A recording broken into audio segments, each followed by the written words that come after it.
한 1억 정도 대출이 나가 있고 월에 150, 60 정도 꽂히고 있습니다. 아무것도 안 하는데 월에 이렇게 꽂히는 게 심리적으로 안정 많이 되긴 하더라고요. 친오빠도 하고 있어요. 2억 정도 대출 나갔거든요. 직장인인데 월에 300 그리고 직장소득 따로. 동생 잘 뒀잖아. 그렇지 않아? 그러네. 인사드려. 안녕하십니까. 돈 버는 건 열심히 다 하고 있는 정원석입니다. 저는 기분이가 안 좋은 승효요.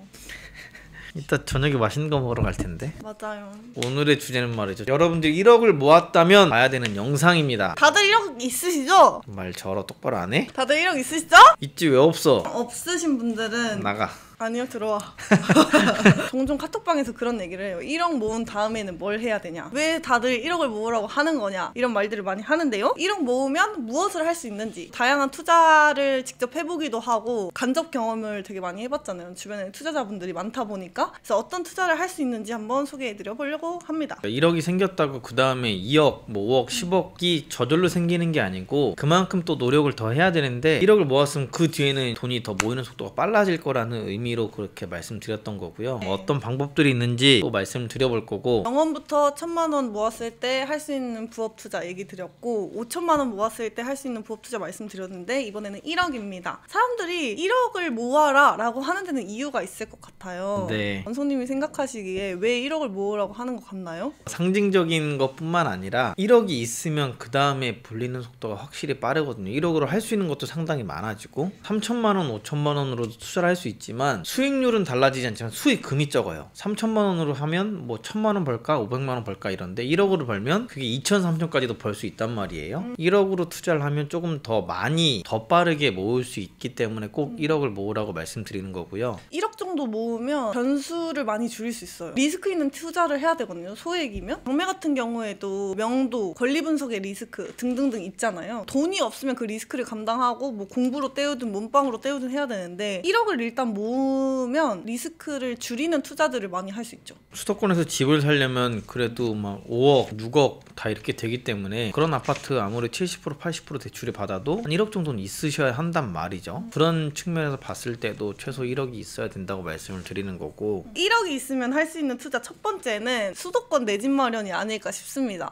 아니 꼭 수도권이라고 하면 또 서운해 하실 수 있으니까. 아니요, 수도권에 내 집 마련 하셔야 됩니다. 지방도 괜찮지만 지금은 너무 똘똘한 채로 가고 있기 때문에 생애 최초나 1주택을 지방에 하는 게 이유가 사실 없을 것 같아요. 맞아요. 일단 첫 주택은 규제지역으로 사는 게 맞지 않나. 상황과 여건이 되면 무조건 첫 주택은 수도권이고 그중에 규제지역, 그중에서도 서울이다. 그럼에도 꼭 지방에 사셔야만 하는 분들도 계시더라고요. 수도권에 집을 사두시고 지방에 전세월세로 사셔라라고 말씀드리지만 하지만 이런 결정을 쉽게 하질 못하시더라고요. 그런 말들 많이 하는데 투자랑 실거주랑 분리해야 한다라는 말을 하는데, 그래서 이 집값이라는 게 심리적인 요인도 작용을 하는 게 아닌가. 실거주 용도로만 보지 않기 때문에. 답은 정해져 있는데 그걸 제가 엄청 막 이렇게 강요를 억지로 끌고 할 수 있는 것도 아니고 본인의 선택이죠 사실. 내가 아무리 고민하고 집에 돌아가면 야 그냥 뭐 지방에 있는 너 집 하나 사서 거기서 편하게 살아라 이렇게 대부분 말씀하실 텐데 사실은 그렇지 않거든요. 너무 아까운 방법이에요. 수도권 내 집 마련 1억으로 어떻게 가능하냐라고 생각하실 수 있는데 제 사례를 한번 들어보려고 합니다. 제가 1억 정도 있었고 남편이 7천 정도 있었어요. 1억 7천. 둘이 합쳐서 1억 7천이 있었던 거죠. 경기도 구리에 제가 잘 아는 단지여서 34평을 6억 1천에 주고 샀습니다. 지금 집값의 근황은 두둔. 구리만 딱 비규제 지역이거든요. 그래서 풍선 효과가 좀 있었어요. 2년도 안 됐잖아. 그쵸, 2년이 안 됐죠. 그리고 또 다른 예를 들어보자면 입찰했다가 폐찰한 구리 아파트가 있습니다. 수혁임당님이 저랑 40만 원 차이로 낙찰 받아가셨는데 4억 7천 100에 낙찰을 받으셔서 5억 4천 7백에 매도를 하셨습니다. 차익을 보고 매도를 하신 거죠. 2년 보유하시고. 그분은 또 1억 이하로 들었을 거예요. 그렇기 때문에 1억만 있어도 수도권에 뭐 경매로 사든 급급매를 잡든 매수가 가능하다. 그리고 내가 1억을 모았고 비슷하게 모은 상대랑 결혼을 했을 때 수익을 볼 수 있다는 거죠. 이게 자산의 그 상승 속도가 2년 만에 이 정도니까요. 2년간 사실 이 집으로서는 아무것도 안 했잖아요. 세 맞춰놓고 기다린 것뿐. 한 살이라도 어릴 때 사놓는 게 중요한 것 같아요. 떨어지더라도 원리금을 상환할 수 있는 능력만 된다면 1금융권에서 DSR 한도를 넘어가지고 신용대출 끌고 배부사에서 끌고 영끌한 게 아니기 때문에 좀 어렸을 때 수도권의 집을 내 한도 내에서 사놓는 거는 나쁘지 않다. 근데 1억이면 충분히 내 집 마련이나 수도권에 집을 살 수 있다. 지금 저희 수강생 분들한테도 요번 주에 말씀드려야 되지만 생애 최초로 집을 사시는 분들이 내 집 마련을 하냐 단기 매도로 해서 시드를 불리느냐 이런 고민 많이 하시거든요. 네. 근데 저라면 처음에 수도권 내 집 사두고요. 이건 한 채 냅두고 그 다음에 2주택 3주택으로 단타 쳐서 불릴 것 같아요. 2주택까지는 수도권 비규제 지역 사면 취득세 중과가 없기 때문에 한 채 똘똘한 거 사두고 또 돈 모아서 두 번째 주택을 비규제로 사서 이제 단타를 치는. 그렇기 때문에 시드도 불리고 또는 원래 갖고 있는 주택도 알아서 가격이 올라갈 건데 2년 보유하는 것도 길다고 생각하시더라고요. 지금부터도 이미 싸게 경매 공매로 싸게 사서 한 채를 보유하고 있으면서 얘는 올라가게 내비두고 돈을 열심히 모아서 나머지 한 채로는 단기로 계속 사고 팔고 하면서 뭐 한 번에 2천만 원 3천만 원 이렇게 좀 불려가는 방식이 제일 좋지 않을까. 그래서 저는 그렇게 말해요. 주변 사람들이나 주변 친구들한테 증여를 받을 수 있으면 다 받아라. 최대한 다 받아서 똘똘한 거 하나를 사두는 거? 지금 결혼하시는 분들도 괜찮은 것 같아요. 저도 원래는 인천에 살고 있는데 집을 팔고 서울로 그냥 경매를 하나 낙찰받을까라는 고민을 같이 또 하면서 물어봤거든요. 잘 저를 막은 게 잠깐 무주택이 됐다가 서울로 빨리 낙찰받으면 되지라고 했지만 사실 못 받을 수도 있잖아요. 벼락거지 되는 느낌일 수도 있어. 타이밍 잘못 잡으면. 그러니까 이 타이밍은 절대 알 수 없기 때문에 인천 거 팔고 무주택이 되는 순간 인천도 올라버리면 나는 진짜 낙동강을 오리알 되는 거거든요. 맞아요. 바로 매물을 거뒀는데 매물도 진짜 많이 벌어오셨다면서요. 홀랑 팔 뻔했는데 좀 참았죠. 무주택을 유지하는 게 요새는 너무 위험한 것 같아요. 1억이 있으신 분들은 또 경매에 관심을 가져보시면 5억대를 산다 그러면 10% 정도 싸게는 살 수 있으니까. 대출을 감정가에 70% 받는다고 치면 3억 5천 또는 조금 더 나올 수도 있고, 근데 그러면 우리가 4억 5천에 받으면 현금 1억 정도면 취득세나 이런 거 조금 필요할 수도 있겠지만 그 언저리면 충분히 여유있게 살 수가 있다. 내 집 마련을 하는 방법 외에도 이미 주택이 있으신 분들 또는 수도권 내 집 마련을 못 하실 분들도 계세요. 수도권 내 집 마련은 1억 이상 필요한데 1억이 없으신 분들도 있잖아요. 그런 분들은 그냥 우선 경매 공매로다가 단기 매도를 하는 겁니다. 우량한 물건들의 시세가 상승하는 폭보다 단타 투자로 빨리 불릴 수 있다면 불려서 더 좋은 걸 살 수 있는 베스트 그림이긴 하잖아요. 네. 근데 사실 리스크가 존재하긴 하죠. 물린다거나. 모든 투자에는 리스크가 다 있기 때문에, 그리고 항상 계획은 있지만 계획은 틀어질 수 있기 때문에 그런 것도 보수적으로 생각해서 입찰을 해야 되는 거고요. 단기 매도는 그냥 간단하게 말씀드리면 원래는 보통 부동산을 단기로 매도하면 세금을 77%나 66%를 내는 겁니다. 1억을 벌면 7,700을 내서 2,300만 원 또는 3,400만 원밖에 수익을 못 챙기는 거예요. 단기 매도로 하면 6에서 45% 정도 세금을 내는데 대략 5천만 원 정도 차익을 내고 내가 팔면 4천에서 4,500만 원이 실제로 남는 수익이다. 개인 매매 사업자를 통해서 단기 매도를 할 수 있다. 소액으로 해도 되죠. 5천으로 나눠서 2억대 3억대 물건을 나눠서 두 채를 단타 매도 돌릴 수도 있는 거고요. 경매라는 게 명도가 얼마나 걸릴지 모르고 내부 상태를 모르기 때문에 많이 보수적으로 접근을 하시고 셀프로 혼자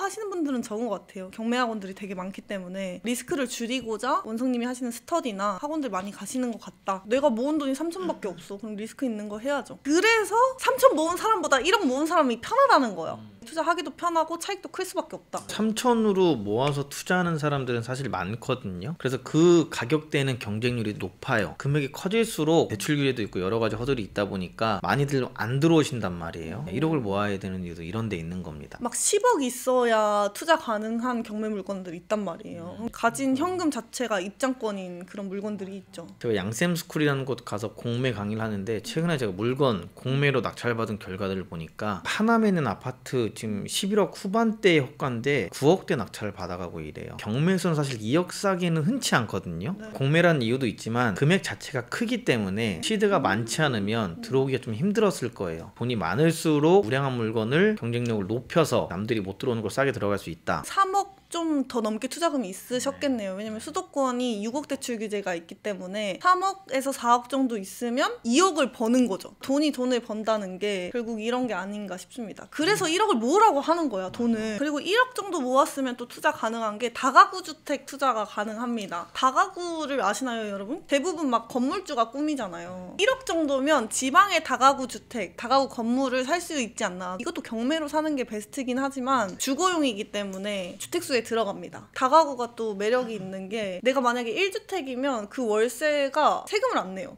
그래서 지방의 다가구를 싸게 경매로 사는 경우들이 있으신 것 같아요. 월 흐름을 위해서. 다가구 주택이 황금성이 좋지는 않기 때문에 호실별로 이제 월세를 받을 거 아닙니까? 수리도 해줘야 되고 투자금 회수가 조금 불편하다는 거. 젊은 사람들한테는 비추. 좀 연세가 있으시고 뭐 은퇴를 앞뒀지만 현금이 맞아요. 많으신 분들한테는 좋을 수 있는데 건축물적으로 좀 다르긴 하지만 빌라는 어쨌든 한 명을 상대로 월세 받고 뭐 내보내고 이런 걸 하는 거잖아요. 근데 하나의 그 건물 안에 여러 가구가 살고 있기 때문에 네. 건물주는 하나. 주인은 하나지만 여러 가구가 있는 걸 다가구라 하는 거고, 그럼 그 호실들을 일일이 다 관리해야 되고 신경 써야 될 수도 있지만 그런 걸 생각하더라도 월세가 들어오는 게 좋다면 충분히 현금 흐름이 좋다면 해볼 만한 투자가 되는 거다. 맨 꼭대기층에 주인 세대가 거주를 하고 밑에 세대들을 청소하고 관리하시면서 노후를 보내는 그냥 이런 느낌으로 다가구를 하시는 분들이 계시긴 하나 황금성이 적기 때문에, 그리고 서울에 살면서 지방 하자보수를 가기가 좀 힘들기 때문에 바쁜 사람들이나 젊은 사람들에게는 조금 비추?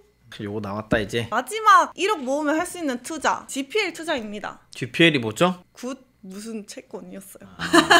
무슨 론인가 보다. 굿. 네, 맞아요.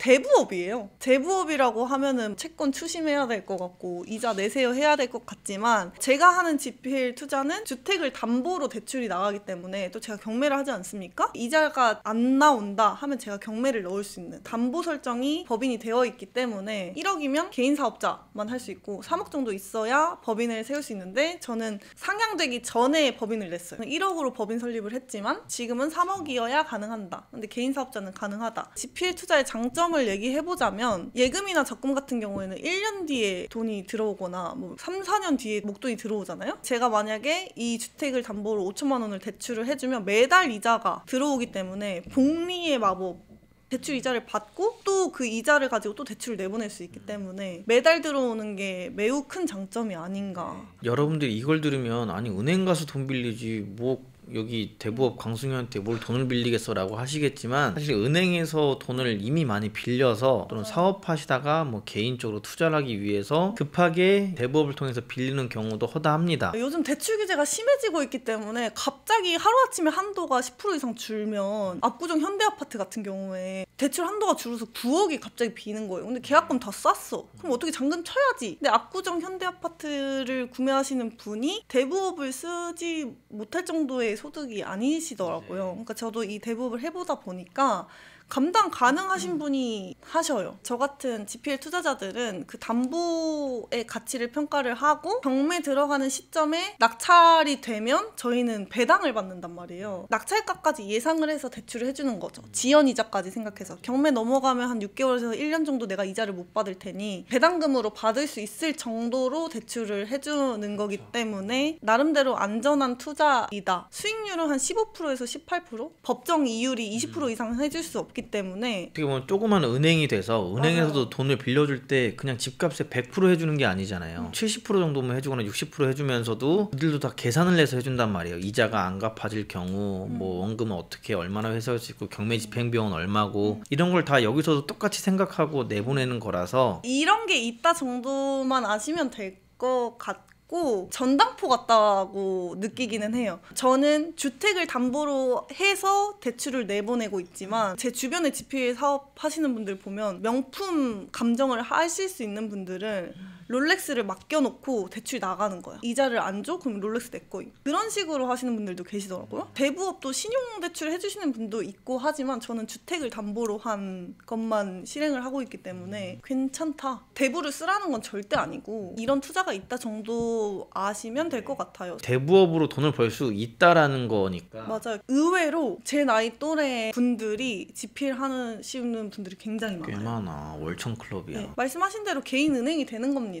주택의 담보 평가만 제대로 하실 수 있다면. 저희는 한 1억 정도 대출이 나가 있고 월에 150, 160 정도 꽂히고 있습니다. 아무것도 안 하는데 월에 이렇게 꽂히는 게 심리적으로 안정이 많이 되긴 하더라고요. 그렇죠. 1억으로 여러분들이 다른 거 노력해서 더 많이 벌 수 있으면 그거 하시면 되는데, 이거의 장점은 너무 바쁘다 보니까 담보 잡고 대출이 나가면 150 정도 안전하게 아무것도 안 해도 들어온다. 제 남편이 법인으로 하고 있지만 저희 친오빠도 하고 있어요. 저희 친오빠는 2억 정도 대출 나갔거든요. 저희 오빠 직장인인데 월에 300, 그리고 직장 소득 따로. 동생 잘 뒀잖아. 그렇지 않아? 그러네. 내가 강제로 듣겠거든. 그 GPA 강의를. 이걸 하시는 분들이 캐디 분들도 되게 많이 하시고 월 소득이 되시는 분들이 오히려 15%에서 20% 연소득 나쁘지 않다라고 생각하시는 분들이 많아요. 들어오는 대로 대출 계속 내보내는 거지. 그리고 GPL은 황금성이 빠르다. 내가 이자를 받고 있는 채권을 빠르게 현금화할 때 다른 GP회사한테 이자가 정상적으로 들어오고 있기 때문에 이걸 사고 싶어 하지. 누구라도 대출 더 내보내고 싶잖아요. 다른 GP회사들한테 이제 드리고 사고가 있다거나 증여를 받아야 될 때 세금 문제가 있다거나 이럴 때 현금화가 빠르다. 다가구는 팔고 싶다고 팔아지는 게 아니잖아요. 그런 게 가장 장점이 아닌가. 복리와 황금성. 저도 열심히 모아서 내년에 GPL 할래요. 등대지기님 은퇴하신다는데?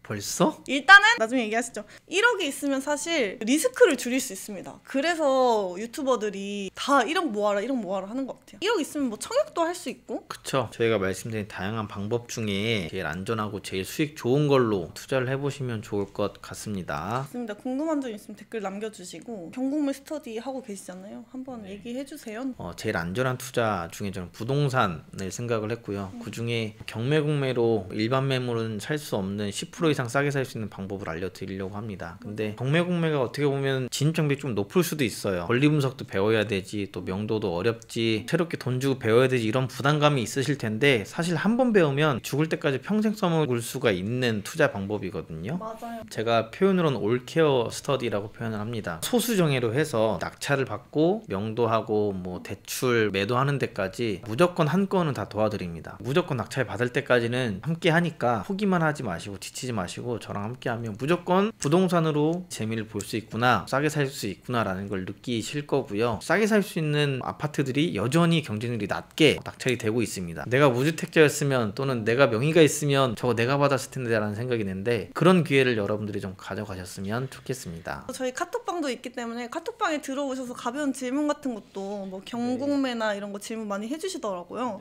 세무사님도 모실 건데 부동산 투자할 때 필수적인 게 대출도 있고 세금도 있습니다만 제가 스터디를 통해서도 다 연결시켜드리고 소개시켜드려요. 근데 이제 저희 머니이슈 카톡방에서도 부동산뿐 아니라 개인적인 뭐 증여세, 양도세, 뭐 상속세 이런 것도 질문을 간혹 해주시는데 제가 답을 드리기도 하지만 전문적인 세무사님을 저희 이제 방에 초대를 해서 이렇게 답변을 해주실 수 있도록 한번 또 준비를 해볼 테니까 방에도 들어오셔서 다양한 정보와 돈 되는 걸 얻어가셨으면 좋겠습니다. 좋습니다. 오늘 고생 많으셨습니다. 고맙습니다.